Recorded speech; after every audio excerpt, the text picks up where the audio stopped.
Halo,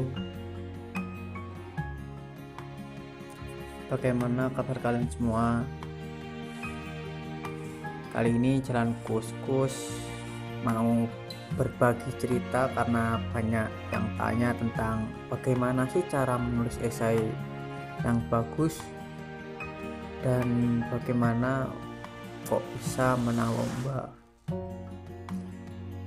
Di sini saya bukan bermaksud menggurui ya, karena saya juga masih proses belajar dan masih banyak yang lebih pandai daripada saya. Sebelumnya, menurut saya esai itu gabungan dari opini dan fakta atau karya ilmiah yang di dalamnya itu ada opini. Esai itu terdiri dari dua, esai yang sudah diimplementasikan atau yang sudah dilaksanakan, atau esai yang masih dalam bentuk rencana atau rancangan. Bagaimana sih awal dan step by stepnya dalam menulis esai? Saya sendiri esai itu saya bagi menjadi 3 tahap. Yang pertama pencarian ide, yang kedua mencari bahan untuk esai tersebut, dan ketiga itu proses penulisan. Yang pertama ide dulu ya. Ide yang menarik itu bagaimana sih? Tentu ide yang menarik adalah ide yang orisinal, dibutuhkan, dan solusif. Jadi ide itu tuh kalau samanya diwujudkan nyata pun nggak percuma, memang benar-benar bermanfaat bagi orang banyak.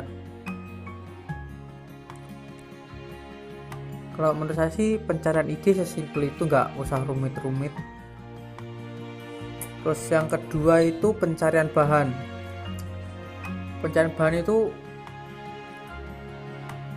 kutipan, jurnal, buku, berita yang mendukung dari ide kita yang mau diangkat, dan harus nyambung ya, nggak asal ngutip dari jurnal A nggak nyambung digabungin, jurnal B nggak nyambung digabungin, tapi kita pilah-pilah mana yang pas, mana yang cocok, baru kita gabungin, kita masukkan. Buat berbagi cerita, saya pernah membaca lebih dari 40 minim buku dan ebook juga sulit dicari. Saya memakai jurnal, saya membaca 40 lebih jurnal, saya baca semua, dan yang saya pakai itu ternyata cuma satu, dan benar-benar satu dari satu paragraf dari satu jurnal itu untuk membuat satu esai. Jadi kita harus matangkan bahannya itu, bahan-bahan untuk menulis esai. Yang ketiga itu menulis, tahap menulis. Tahap menulis banyak yang tanya, susunan esai itu kayak apa sih? Saya sendiri, ini menurut saya, esai itu seperti makalah biasa. Esai yang pertama terdiri dari pendahuluan, yang kedua pembahasan, yang ketiga penutup. Cuman bedanya esai tidak harus ada pendahuluan gitu, yang kedua pembahasan, bisa disambung, bisa disekat, bisa diberi judul per pembahasan. Itu terserah karakteristik penulis sendiri.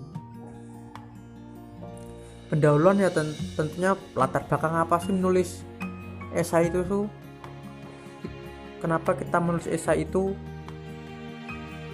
latar belakangnya, masalah yang mau diangkat tuh apa. Sebenarnya latar belakang itu setiap bagian pasti penting dalam penulisan, tapi bagian awal itu memancing pembaca untuk membaca lebih lanjut. Jadi kita harus menguatkan dalam latar belakangnya juga.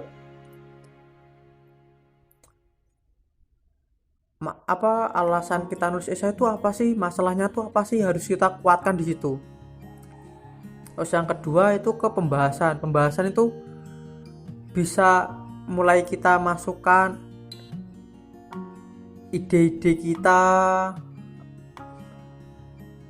yang dibantu sama bahan-bahan itu tadi, bisa kita masukkan, kita tulis serapih mungkin. Tapi saran saya, menurut saya serapih mungkin itu sesuai kerangka yang kita mau ya, bukan langsung mengedit. Kalau samanya langsung mengedit itu malah tidak selesai. Menulis saja dulu serapih yang kita bisa, tapi bukan berarti salah langsung dihapus tidak ya. Ditulis sesuai kerangka yang kita mau, pembahasan yang kuat gimana, sedetail mungkin. Tapi detail itu bukan bertele-tele ya. Kalau samanya detail tapi bertele-tele itu saya rasa hilangkan saja, tapi detail dan singkat, ringkas, padat. Kalau sudah, kita langsung ke bagian penutup. Bagian penutup itu kalau saya sendiri menulis menguatkan seperti latar belakang. Kita kuatkan lagi kenapa sih esai ini kok mungkin diwujudkan, memang bermanfaat dan memberikan solusi. Kita kuatkan, tapi menurut saya tidak usah panjang-panjang, cukup 1 paragraf atau 2 paragraf. Dan dalam penulisannya diusahakan ya, harus setiap paragraf 1, paragraf 2, paragraf 3 tuh harus nyambung, jangan sampai ada yang terputus. Pembahasannya harus runtut. Saya rasa segitu dulu. Kalau sampai ada pertanyaan ya silakan komentar. Kalau samanya ada yang bisa jawab, tolong bantu jawab karena saya juga masih proses belajar. Terima kasih kawan sudah mendengarkan.